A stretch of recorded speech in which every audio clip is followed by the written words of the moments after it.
好，感谢郑永年先生的精彩发言。Thank you very much, Professor Zheng, for your very thoughtful speech. 接下来让我们有请瑞典“一带一路”研究所所长史蒂芬·布劳尔先生发言。Now let's give the floor to Mr. Stephen Brawer from the Belt and Road Institute. He's the chairman of the Belt and Road Initiative, the institute in Sweden. Let's welcome. 大家掌声欢迎。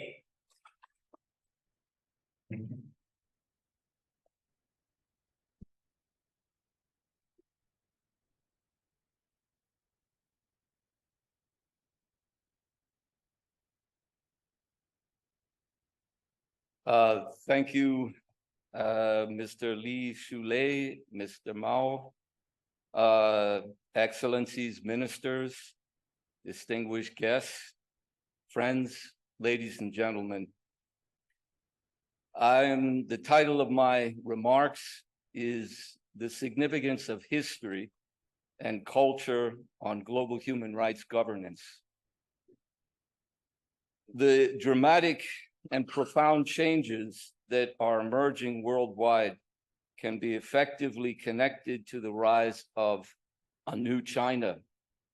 This is expressed clearly in Xi Jinping's thought on socialism with Chinese characteristics for a new era, and the importance of understanding and of studying these ideas for not only the people of the People's Republic of China, but even more importantly for the rest of the world. These ideas cannot any longer be ignored.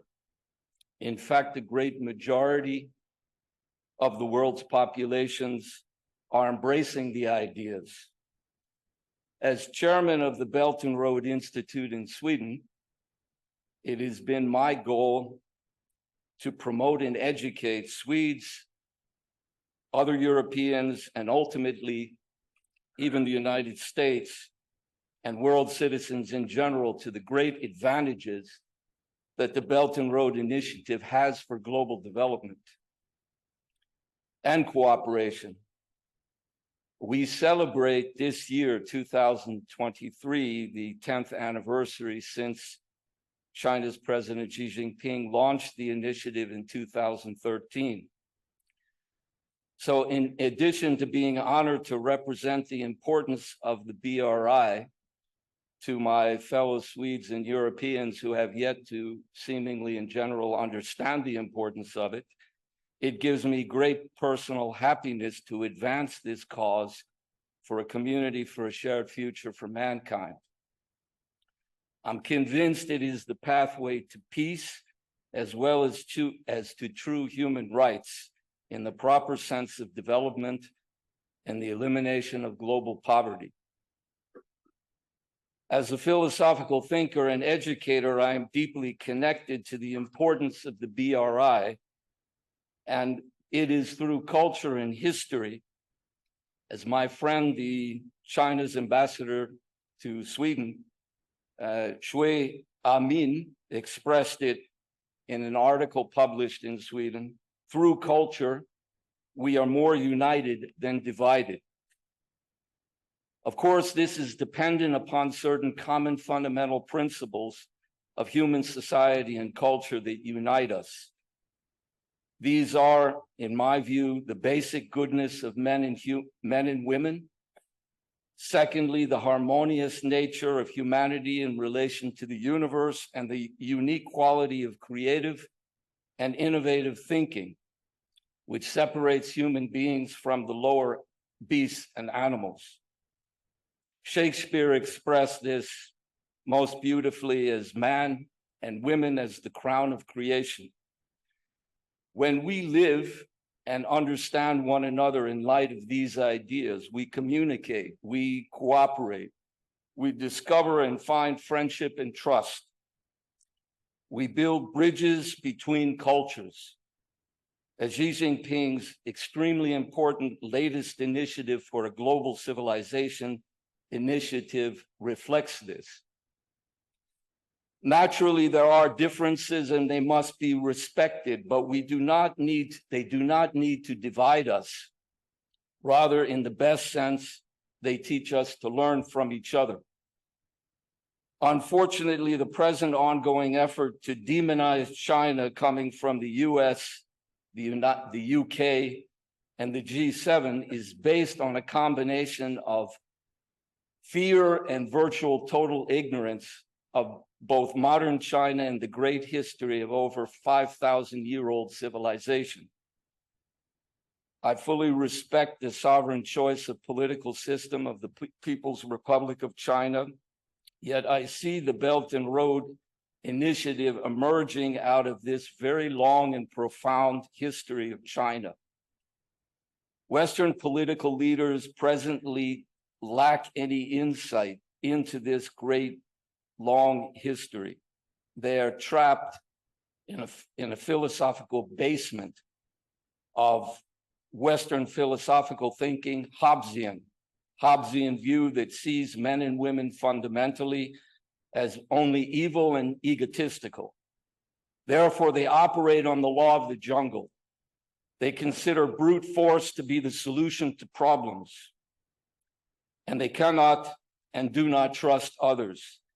And this is creating the basis for the great geopolitical conflicts that are terrorizing and tragically affecting the human race at the moment. And this kind of Hobbesian view, this lacks any substance in protecting or defending human rights as it has been expressed by others here. However, from my view, there is a bridge that is both a true basis for optimism as well as cross-cultural understanding that will and can unite both East and West in the right spirit. It is a period of history from 1647 to 1716. That is the time of a philosopher and scientist and economist, Gottfried Wilhelm Leibniz. And I am a strong Leibnizian thinker and follower. I'm told that although I haven't had the personal pleasure of meeting President Xi Jinping, that he is a great admirer of Leibniz, which I fully understand. I hope I will have the chance to meet and share ideas with him, because I consider President Xi Jinping not only the great leader, but the philosophical thinker that is affecting the direction of history. Leibniz thinking and life works address this spirit of optimism reaching from China, from Europe to China, and even from Europe to the English colonies that were to become the future United States. And I'm going to read just one very brief quote to give you a flavor. This is from Leibniz's writings on China. It was entitled The Latest News of China, to give you a taste of what I think the spirit can be to unite Western thinking, which at this moment is highly problematic. When I mean by Europe, the G7, the United States, in a different direction, because Leibniz was a thinker who emerged out of, at the time, Germany, what was at that time. So let me read the short ideas. I consider it a singular plan of the fates that human civilization and refinement should today be concentrated, as it were, in the two extremes of our continent, in Europe and in China, which addresses the Orient as Europe does the opposite edge of the earth. Perhaps Supreme Providence has ordained such an arrangement so that the most cultivated and distant peoples stretch out their arms to each other. Those in between may gradually be brought to a better way of life. That is the spirit of cooperation, the Belt and Road, and this, in my view, is a living part of history that is as much relevant for the present challenges that we face in the world today as it was during the time that Leibniz lived. At some point in the near future, I can elaborate on these ideas in a longer possibility, but One crucial idea is this idea of the common good for all people. I believe is the pathway to improved relations and what Leibniz called a commerce of light. This is where human rights and the BRI can merge to give the world a community for a shared future for mankind. Thank you.